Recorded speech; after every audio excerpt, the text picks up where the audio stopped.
Hey yo, salute to all my subscribers. A special shout out to everybody else passing through. YouTube, what's good? All right, this is gonna probably be one of my favorite ones. I'm back again with another video in the 50 video campaign of 50 secrets it's okay to keep from your partner, but not really. And this next one, definitely not fucking really. Let's get into it. You once cheated on another partner. Talking about infidelity is a hot button issue in committed relationships. And if you've cheated on your current partner, you should definitely fess up. But if you once cheated on a former partner and regret it deeply, no need to drag that skeleton out of the closet and make your partner wonder if you'll do it to them too. Bullshit. 100% disagree. This goes along with my feelings on having discussions with a potential partner in the very beginning of a relationship. Once you decide that you're going to get into an exclusive relationship, once you're past the stage of going on a few dates or hanging out a few times and talking, once you decide, yo, this is what we want to do, it's time to have these discussions, because this is probably one of the most important discussions you want to have about a person's past. I already don't agree with this article when it comes to things about a person's past not needing to be shared with a new potential partner. That's false. People need to know where you're coming from so they can understand where you're coming from, so they can understand who they're dealing with. And a lot of times, where you came from, the things that you did, sometimes it's a pattern. And you don't want to take away a person's choice to make the best and the most informed decisions. It's no different than if you're a business owner looking to hire an employee. It's no different than if you're that employee. They're going to do a background check. They want to know who they're hiring.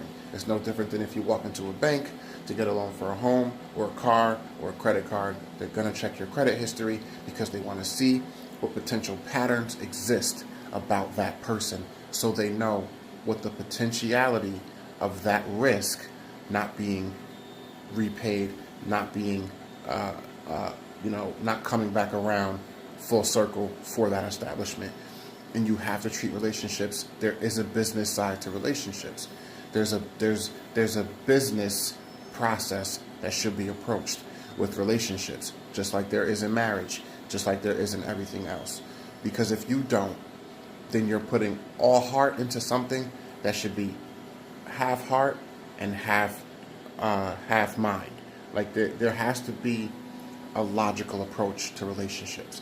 And of course, if you like someone, you have a strong connection, then no one thing should weigh out over anything else. But if you don't have the complete full package and you don't have that whole story in front of you, you can't make the best decision. You can't.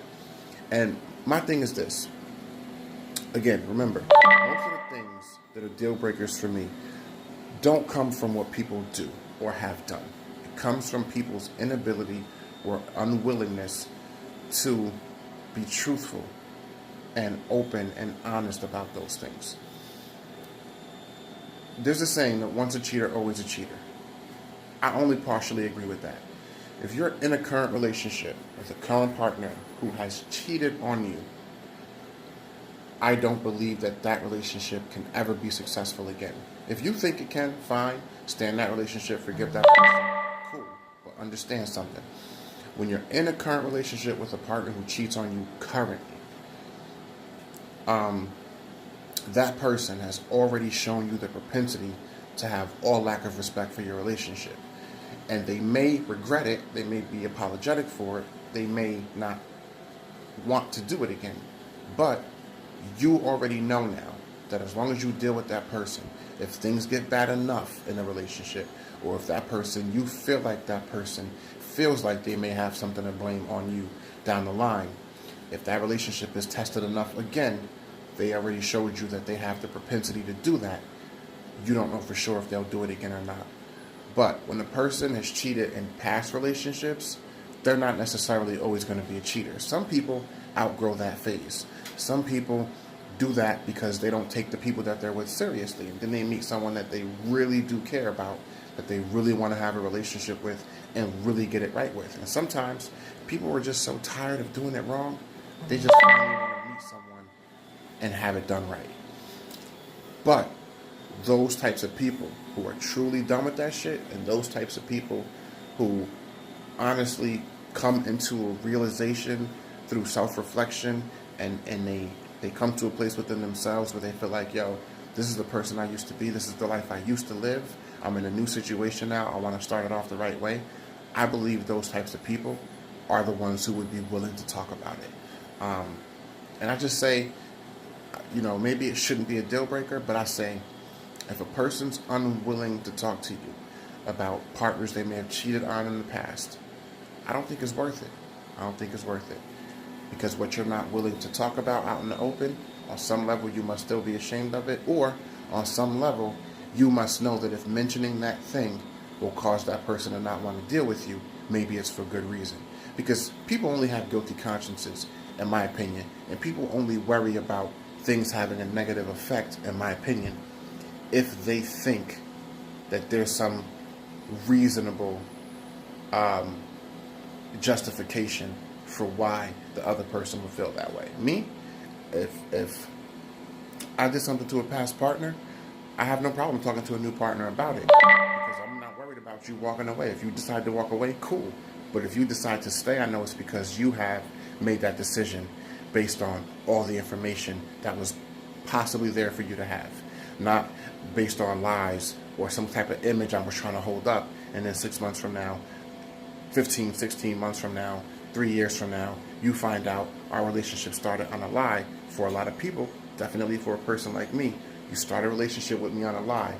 Again, there's no statute of limitations. I don't care if it's 5 years later. I find out we started on a lie, even a small one. And the relationship can be irreparably damaged at that point, and I'm never going to look at you the same. That's just how I feel about it. I don't pretend to know everything. Let me know what y'all think about this one. Cheating on a past partner. Should you tell your current partner? I believe you should. The article believes you shouldn't. I think it's bullshit. I don't pretend to know everything, though. So y'all let me know what y'all think, and I'll be back at y'all with another one. Peace and love.